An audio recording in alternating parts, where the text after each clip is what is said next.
அல்லாஹூ என அழைக்கின்றேன், அந்த அழைப்பினில் ஆனந்தம் அடைகின்றேன்.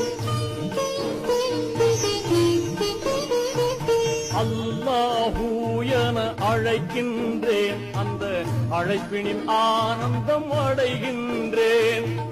1000 முறை உன்னை நினைக்கின்றேன், உன் ஆதாரம் நாடி அழுகின்றேன். ஆசையுடன் உன்னை நாடுகிறேன், அந்த ஆர்வத்திலேதான் பாடுகிறேன். இறைவா உன்னை தேடுகிறேன், அந்த ஏக்கத்திலேதான் வாடுகிறேன். அந்த ஏக்கத்திலேதான் வாடுகிறேன். அந்த ஏக்கத்திலேதான் வாடுகிறேன்.